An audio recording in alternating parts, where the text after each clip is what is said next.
అగ్రనేత నంబాల కేశవరావు మృతిపై యావత్ ప్రపంచంలోని కమ్యూనిస్టు పార్టీలు కావచ్చు, లేకపోతే కమ్యూనిస్టు మద్దతుదారులు కావచ్చు, నివాళులర్పించడం జరుగుతోంది. మావోయిస్టు అగ్రనేత నంబాల కేశవరావు మృతిపై టీకేపీ ఎంఎల్ నివాళులర్పించింది. ఎన్కౌంటర్ ని తీవ్రంగా ఖండిస్తున్నామంటూ చెప్పుకొచ్చింది Turkey communist party. Comrade Basavaraj అమరుడు అంటూ చెప్పుకొచ్చింది టర్కీ కమ్యూనిస్టు పార్టీ. భారత కమ్యూనిస్టు ఉద్యమం అంతిమంగా విజయం సాధిస్తుంది అంటూ కూడా టర్కీ కమ్యూనిస్టు పార్టీ చెప్పుకొచ్చింది. మరణించిన వారి ఆశయాలను కొనసాగిస్తామంది టర్కీ కమ్యూనిస్టు పార్టీ. ఫిలిప్పీన్స్లోనూ నంబాల కేశవరావుకి నివాళులర్పించారు. వివిధ దేశాలకు సంబంధించిన కమ్యూనిస్టు పార్టీలు నివాళులర్పిస్తున్నాయి.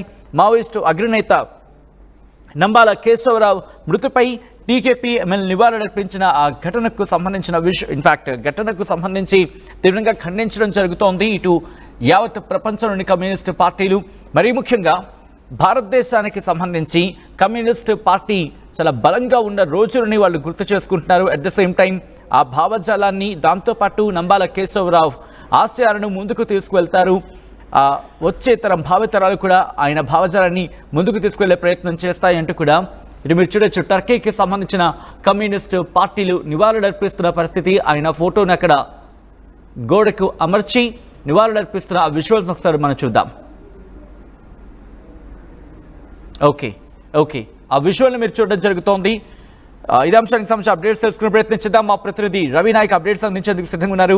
రవి నాయక్, ఇటు ఫిలిప్పీన్స్తో పాటు టర్కీలోని కమ్యూనిస్టు పార్టీలు నంబాల కేశవరావు మృతికి నివాళులర్పిస్తున్న పరిస్థితి ఉంది. మరి ముఖ్యంగా వాళ్ళు ఏమంటున్నారు ఇప్పుడు? సచిన్, ఏదైతే గత వారం రోజుల క్రితం జరిగిన ఎన్కౌంటర్ లో భారత కమ్యూనిస్టు పార్టీ ప్రధాన కార్యదర్శి నంబాల కేశవరావు మృతి పట్ల ప్రపంచ వ్యాప్తంగా మావోయిస్టు పార్టీ సానుభూతి పనులు కావచ్చు, అదేవిధంగా గ్రీస్ ఎంఎల్ మావోయిస్టు పార్టీ ప్రపంచ వ్యాప్తంగా సానుభూతి, అదేవిధంగా ప్రగాఢ సానుభూతి తెలుపుతున్నట్టు, సంతాపం తెలుపుతున్నట్టు చెప్పిన పరిస్థితి. దీంతో పాటు ప్రధానంగా 50 సంవత్సరాల నుండి సుదీర్ఘ పోరాటం, పార్టీకి సేవలు చేసి సుదీర్ఘ పోరాటం చేసిన నంబాల కేశవ్కు ఇటు మా వినమ్ర వందనాలు అంటూ వీడియో రిలీజ్ చేసిన పరిస్థితి. టర్కీ కావచ్చు, ఫిలిప్పీన్స్ కావచ్చు, గత 2 రోజుల క్రితం చైనా కావచ్చు, ఇట్లా రోజు రోజుకు ప్రపంచవ్యాప్తంగా ప్రధానంగా వీడియోలు రిలీజ్ చేస్తున్న పరిస్థితి కనబడుతుంది. వీడియోలు రిలీజ్ చేస్తూ కొంత ప్రధానమైన అంశాలు చెప్పే ప్రయత్నం అయితే జరుగుతుంది. ఫాసిస్టు భారత రాజ్యం, మావోయిస్టు పార్టీ హక్కుల కోసం పోరాటం చేస్తున్న మావోయిస్టు పార్టీ కేంద్ర కమిటీ సభ్యులతో పాటు 24 మంది ఎన్కౌంటర్ లో చనిపోవడం జరిగింది. చనిపోయిన వారికి వినమ్ర వందనాలు అంటూ చెప్పే ప్రయత్నం. దీంతో పాటు రాజ్యం ఇటు ప్రధానంగా బహుళ జాతి కంపెనీలకు అంటే సంపద అంతా ఇవ్వడానికే ఇలాంటి దుశ్చర్యకు పాల్పడుతుందని చెబుతున్న పరిస్థితి కనబడుతుంది. PLGA guerrilla liberation army, Maoist పార్టీకి సంబంధించిన ఆర్మీని కగార్ పేరుతో ప్రధానంగా హత్య చేస్తున్నారని చెప్పే ప్రయత్నం జరిగింది. దీంతో పాటు ఆ చారు మజుందార్ వేసిన విత్తనాలు ఏదైతే ఉందో అది ప్రపంచవ్యాప్తంగా వ్యాపించాయి. ప్రధానంగా దీంట్లో మరో విషయం చెప్పే ప్రయత్నం కూడా చెప్పారు. 2023 నుంచి ఈ కగార్ ఫాసిస్టు ఇండియా రాజ్యంలో 10,000 పైగా సాయుధ దళాలను మోహరిస్తున్నారు. దీంతో పాటు దాదాపుగా ఖనిజాలు, వనరులు, సామ్రాజ్యవాద కంపెనీలు ఏదైతే ఉన్నాయో పూర్తిగా ధ్వంసం చేసే ప్రయత్నం. ఈ కంపెనీలన్నీ కూడా కంపెనీల ద్వారా సిరి సంపదను కట్టిపెట్టే ప్రయత్నం జరుగుతుందని చెప్పే ప్రయత్నం. 26 లోపు మావోయిస్టు పార్టీని వేస్తామన్న ఆ విషయాన్ని తీవ్రంగా ఖండిస్తున్నట్టు ప్రపంచవ్యాప్తంగా ఉన్న మావోయిస్టు సంస్థలు ఆ ప్రకటనలో తెలిపిన పరిస్థితి కనబడింది. దీంట్లో ప్రధానంగా మన దేశ ప్రధాని మోదీని టార్గెట్ చేస్తూ కొంత చెప్పే ప్రయత్నం జరిగింది. అయితే బసవరాజ్తో పాటు 26 మంది చనిపోయిన విప్లవకారులకు వినమ్ర వందనాలు అంటూ చెప్పే ప్రయత్నం చేసింది. దీంతో పాటు దీంట్లో కొన్ని ముఖ్యమైన అంశాలు కూడా చెప్పే ప్రయత్నం చేసింది. రాజ్యం భూమి లాంటిది అయితే మనం విత్తనాల వంటివి, మనం మరణించిన కొద్దీ ఇంకా ఆ విప్లవం ఇంకా ప్రజల్లో చేరుతుంది, అంతే తప్ప ఒక బసవరాజును చంపడం వల్ల విప్లవం ఆగుతుందనే కొంతమంది ప్రచారాలను ఇదంతా కూడా ఒక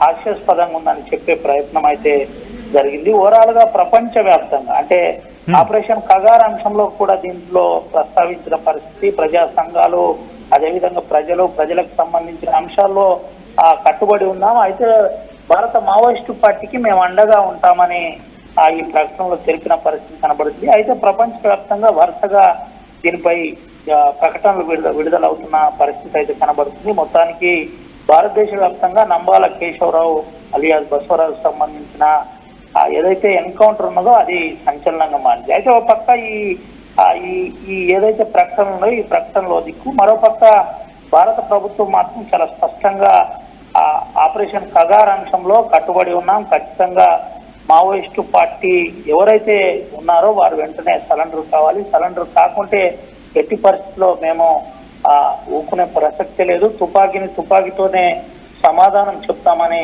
చెబుతున్న పరిస్థితి కనబడుతుంది. అటు ఛత్తీస్గఢ్ లో కూడా అబుజ్మాడ్ ప్రాంతంలో ఇప్పటికే పలు గిరిజన సంఘాలు కూడా శాంతి చర్చల అంశంలో కూడా సమావేశాలు జరుగుతున్న పరిస్థితి. ఏది ఏమైనప్పటికీ చాలా స్పష్టమైన విషయం అయితే కేంద్ర ప్రభుత్వం చెప్పే ప్రయత్నం చేస్తుంది. అదే ఖచ్చితంగా మావోయిస్టులు లొంగిపోవాల్సిందే, లేదంటే తుపాకీతోటే సమాధానం చెప్తామని మరోపక్క ప్రభుత్వం చెప్తుంటే, ఇటు ప్రపంచవ్యాప్తంగా మాత్రం బసవరాజుకు సంబంధించిన ఎన్కౌంటర్ అంశంలో చాలా సీరియస్ గా రియాక్ట్ అవుతున్న పరిస్థితి అయితే కనబడుతుంది. ఇదంతా కూడా క్యాపిటలిస్టుల కోసమే భారత ప్రభుత్వం పనిచేస్తుందని చెప్పే ప్రయత్నం అయితే జరిగింది. Sachin right Ravinayak, thanks for the update. మొత్తంగా అయితే మాత్రం మావోయిస్టు అగ్రనేత నంబాల కేశవరావు మృతిపై వివిధ దేశాల కమ్యూనిస్ట్ పార్టీలు అలాగే కమ్యూనిస్ట్ సానుభూతి పరులు నివాళులర్పించడం జరుగుతోంది. ఎన్కౌంటర్ని తీవ్రంగా ఖండిస్తున్నామంటోంది Turkey communist party. Comrade Basavaraj అమరుడు అంటూ చెప్పుకొచ్చింది టర్కీ కమ్యూనిస్ట్ పార్టీ. ఆ విజువల్ మీరు చూస్తున్నారు ఆర్టీవీ స్క్రీన్ మీద. భారత కమ్యూనిస్టు ఉద్యమం అంతిమంగా విజయం సాధిస్తుంది అంటూ కూడా ఆశాభావం వ్యక్తం చేయడం జరిగింది. మరణించిన వారి ఆశయాలను కొనసాగిస్తామంటోంది టర్కీ కమ్యూనిస్ట్ పార్టీ. ఫిలిప్పీన్స్లోనూ నంబాల కేశవరావుకి నివాళులర్పించారు అక్కడ కమ్యూనిస్ట్ పార్టీ నేతలు. At the same time communist party సానుభూతి పరులు, మద్దతుదారులు.